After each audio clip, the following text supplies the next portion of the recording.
51, I'm on scene. I'll be assuming Caroline Street Command. I got a 2.5-story wood occupied multiple dwelling. I got heavy fire from the second floor, Charlie side. I have an exposure on the Delta side. We have one line stretch not in operation yet. Primary searches are underway. Status of the fire is doubtful. One passing command. I'm on the first line. Speed advisor on scene. 2-story wood frame. I got heavy fire from the Alpha side.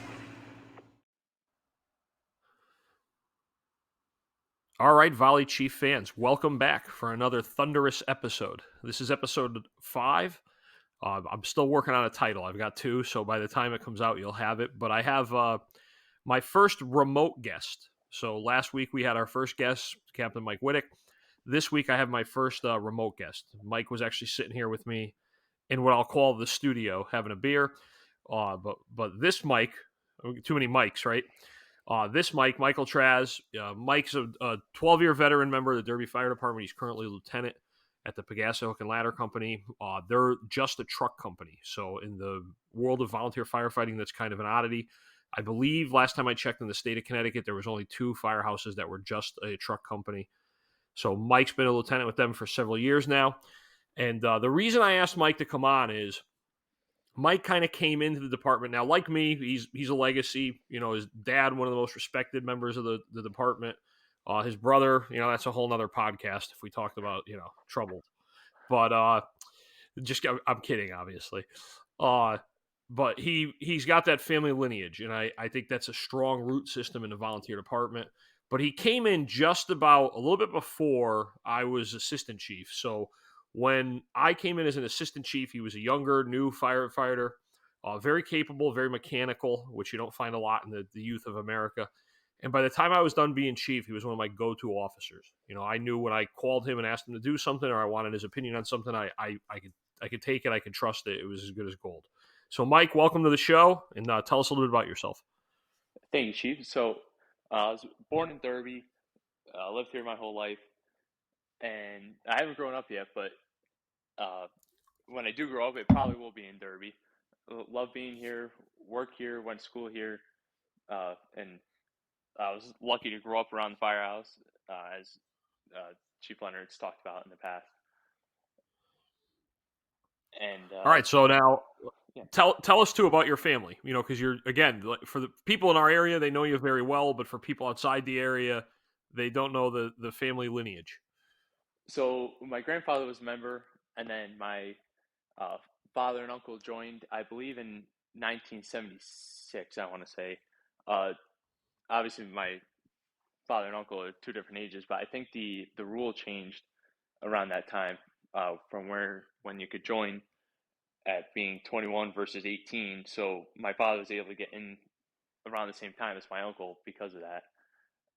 And they were both very active, as they grew up. And then my brother and I were born, and we, from a very young age, we were brought to the firehouse social events, and when I was probably single digits, he was taking me on calls, and I was able to sit in the front seat of our old, I want to say it was 83 Pierce ladder truck with a remounted maximum 100-foot ladder, and I would hide underneath like a jacket in the front seat and be able to go to calls. And that's really, so long family tradition also in the Foggies, and I'm just very lucky to be able to have gotten into it so early. Yeah, and now we talked earlier about the history of Derby. One of the things that I love about the Pegassets is it's located in what was known as the Derby Landing. It's kind of what, depending on your age, right? At one point it was referred to as East Derby.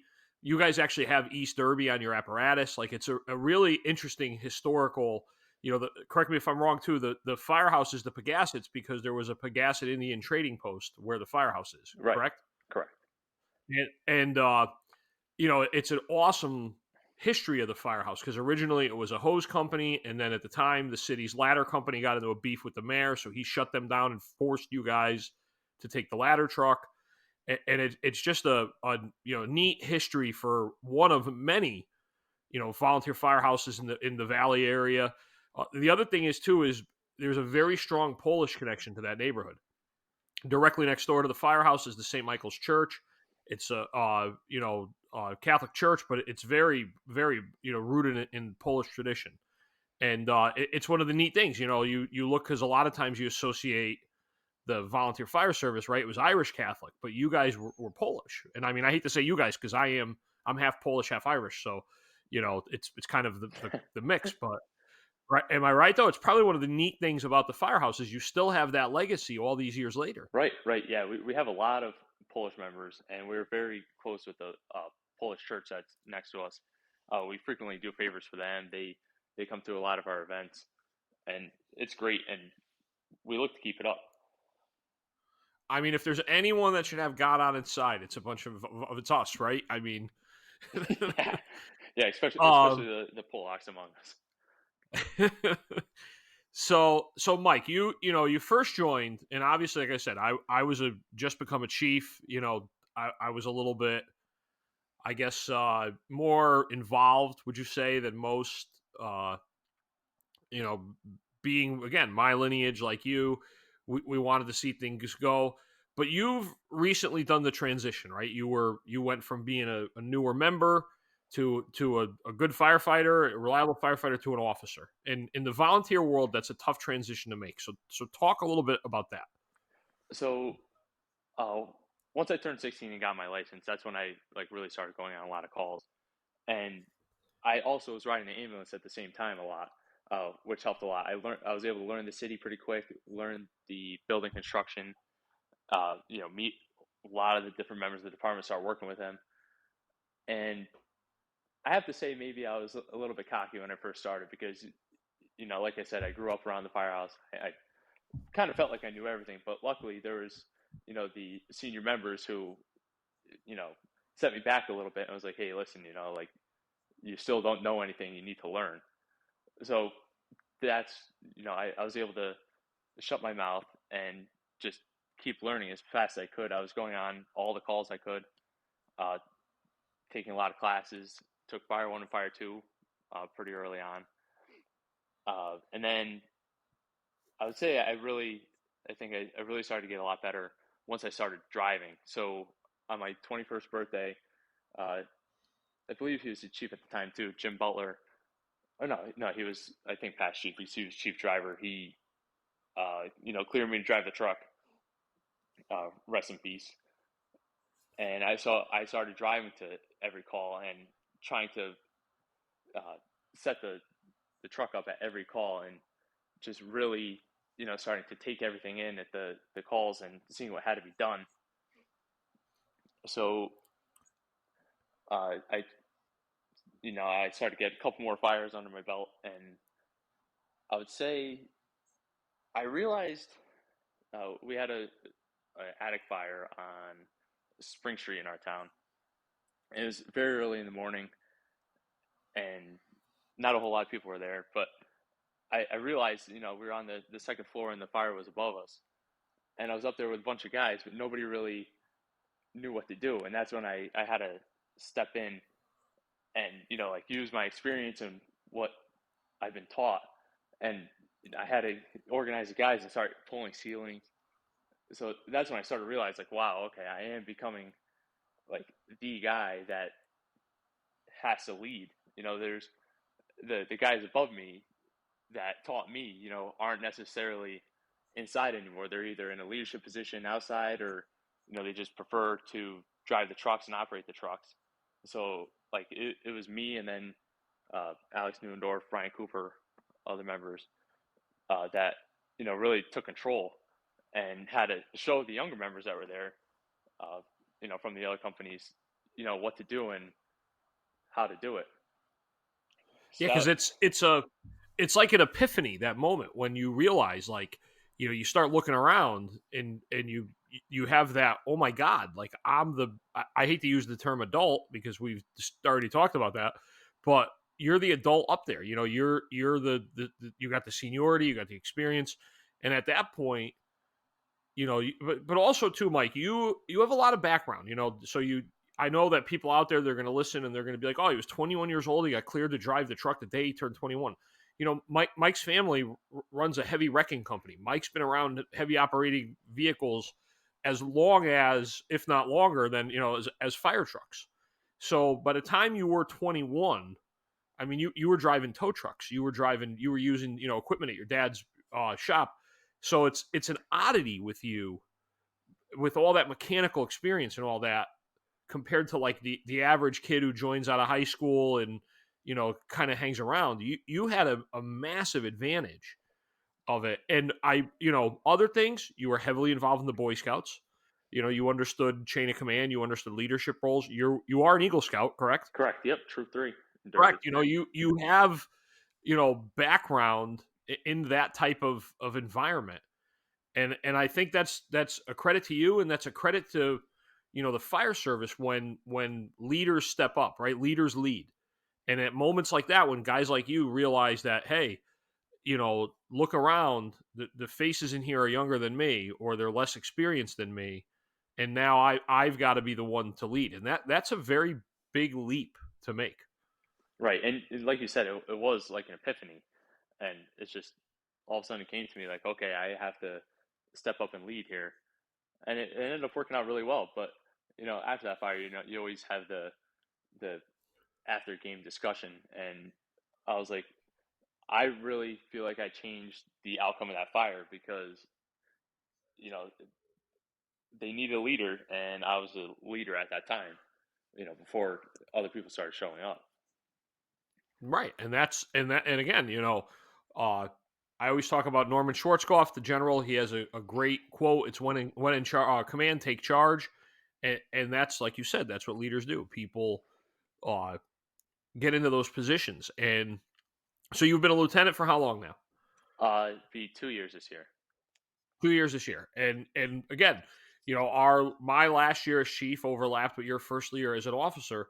But I'll tell you right now, like, I can remember when we were up on Caroline Street and you were up on the roof, and I could remember, calling you on the radio, and I wanted you to be the guy to tell me what the conditions were on the roof. I wanted your, because that's the reputation that unknowingly you had earned by then, that you are one of the go-to guys, and some people can be a little bit terrified by that. Right. And I will tell you too, another time on Caroline Street, more recently, I believe, there was a fire on the seaside of the house. I want to say it was 207 Caroline Street. So there was heavy fire on the seaside of the house, with extension into the second floor and first floor minorly, I believe. But so me and another somebody else who's very similar to me, Mike Neuendorf, we went to elementary school together. He grew up around the firehouse. We were the first ones to the second floor, and there was no line in place yet. We forced the door to the second floor, and we both made entry, and there's fire rolling over our heads, moving from the C side to the A side. And I was looking at it, examining my options there, and I radioed to you, and I said, we have heavy fire, on the C side. We're wanting to start the primary search on the second floor. And you repeated back to me and you said, okay, go ahead and start the search on the second floor. And it was huge, though, to know that you trusted us to do like what we had to do, and that we, knew that we could go ahead and with the search and be safe. Like that meant a lot too. It's that with you, probably it was the first time I really could tell that the leadership trusts me, and it does go a long way. Yeah, I mean, again, you just have your I guess the expression we would use is you're wise beyond your years, and you guys are you and Stevie, you're oddities of the modern child, right? You joke, I'm teaching, and I think I'm the most mechanically inclined human in the world, right? For me, screwdrivers are plus and minus. And, I go to these classes now and I'm teaching, and it's like I look like Bob Vila compared to half of the kids that are out there. So to come across like guys like you and your brother, who, again, though, you grew up in it, things we're lucky to have in Derby, and smaller communities have these things. I mentioned earlier, they have a heavy wrecking company. A couple of years ago, we had an 18-wheeler fly off the highway, and as the companies are arriving, you and your dad were there with one of the heavy wreckers. You stabilize the vehicle. It's a whole different set of skills that easily falls into rescue work, and you guys don't bat an eye at it. And that's something that in this day and age, finding an 18-year-old, 20-year-old kid, and I hate to call you kids because you're not anymore, but to me you are because I'm older, mid-20s kids that have the level of mechanical ability, the level of, being able to think on your feet. It's such, it's like a unicorn. I guess I'm going to start calling you the unicorn. I mean, that's it. You're Mike the Unicorn from now on. Great. But, yeah. But it is. It like I said, Mike, I firmly believe that. And again, we grew up in this environment, though, of great senior people. And I know, like I'll talk about at the Storms, like, the Antonazis, Jimmy Saldamarco, Mike Whittick, Alan Capola, my father, at the Pawgies, you guys had the coalitions, your dad, right? Frank Pepe, those guys, Raymond Ray Sadler, Sadler, Gary Parker. Yeah. Gary's going to be on soon. And I'm actually thinking Gary might have to be a 2-part special. But, we had this group of senior, and I hate to say that they fell into a different category of senior men because they understood that it was their job to prepare the next generation. Most volunteer firefighters, and especially ones with time, when, because fires are few and far between these days, they want the line, right? Like they want the positions, they want the glory, they want to do the dirty work. But those guys never wanted that. They wanted us to do it, to learn how to do it, and to be next to us while we were doing it so that they could teach us to do it when they weren't there. Right. And that, to me, is one of the reasons why, the Valley, to an extent, has such good firefighters. Mm-hmm. Yeah. I mean, I completely agree with it. And I think another thing that, like you hit on quick, is so yeah, my family has a truck repair and heavy duty towing shop, and I think that me working in the trade every day, I think it gives me a pretty big leg up in the fire service also. But a lot of other people's full time jobs too is like we have an electrician, we have an HVAC guy. Just all the different trades that come together on a fire scene that could be like big helps just because they understand building construction, like wiring, just how to use tools. Like I feel like that goes a long way on a fire scene too. Oh, that's one of the vastness, the variety of, and one of the things about the volunteer system, you have such a variety of people that people play different roles in that, we kind of poke fun a lot in the volunteer fire service at I don't want to say the lesser roles, but like exterior firefighters or even like fire police, positions like that people excel at, and that people, have great reputations, and they have a skill set that allows them to do anything. And that's what makes one of the key factors in making a successful volunteer fire department is knowing your people and knowing what you can get out of them. Right. And like you said, I mean, the vastness of people. I mean, I would laugh because like I would tell people, yeah, my fire commissioner, and people would be like, oh, what's your fire commissioner like do? Like, is he like appointed by the mayor? Does he wear a suit? And I'm like, no, he's a structural engineer and he's a FEMA USAR team member. And people would be like, that's your fire commissioner? Like, yeah. And he's supposed to be our civilian oversight. So you can imagine going to an incident and like, you have a structural engineer standing next to you for a FEMA team. Or like you said, you have electricians, go down the list of, what people, you have machinists, heavy, construction workers, you have guys like that. Coming up in a couple of weeks, we're going to do an episode on the River Restaurant explosion. So, in the mid 80s, in 1986, in downtown Derby, there was a large explosion, a gas leak that tragically killed 6 people and injured dozens and dozens more. But one of the most incredible rescue operations took place at that incident, and there was a person trapped in the rubble, and none of those guys had any technical rescue training like we have now, especially in building collapse and shoring systems. But they were all tradesmen that like your dad. They were they were mechanics. They worked for excavating companies. So by throwing the skills they had at this scene, they were able to pull off a miraculous rescue. And nowadays, if an incident like that happened, you can imagine the lettered alphabet agencies that would be showing up and the operation that it would become. And for us, it was a bunch of pickup truck driving guys from the valley that pulled it off. Yeah, yeah, and I mean, I think a lot of our department. I really think we could accomplish a lot with limited training, but it is impressive what we've been able to do over the years with who we got there.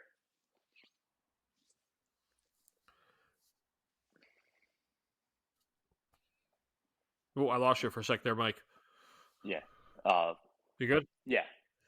Good. Yeah. So that's coming up. I mean, what? Let me ask you this now: as an officer now, getting a couple of years on, tell me one thing you would tell a new officer. So you have, in Derby, the company officers are elected. Elections are coming up in December. So tell me, give me some tidbits. If I was the new officer, what would you tell me? I would say, you work for your people. Your people do not work for you. You have to do everything you can to defend them, but also help them and be one of them. They're not. You lead from the front. You don't lead, by commanding. I think that's the biggest thing. And and again, we're a little bit older souls in this environment, and it's a testament to the the group that raised us, really. Right. So we're at about the 22-minute mark. I should mention that this episode is sponsored by Tracy's Garage. Yeah,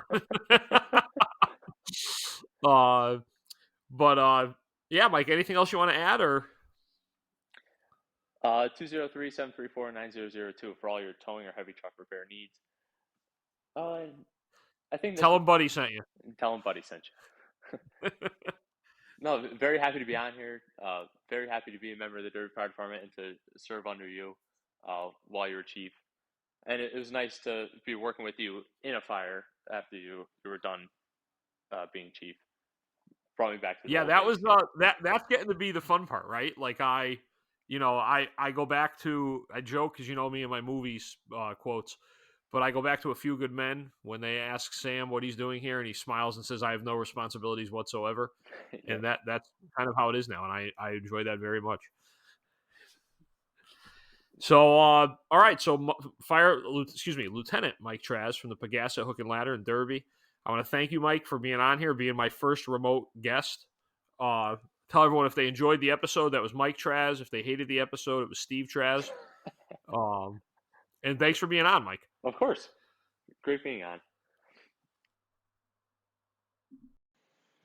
Thanks for tuning in. Coming soon, we're going to have Commissioner Gary Parker of the Derby Fire Department. He's going to talk about what you need to educate newly elected public officials in the volunteer fire service. Very special guest, Chief Richard Thode of the Danbury Fire Department. And then soon we're going to start our River Restaurant series. So the River Restaurant was a disaster to hit Derby in 1986, where a 4-story restaurant exploded shortly before Christmas. We're going to talk to some of the members that were there. Have a good night, and we'll see you at the big one.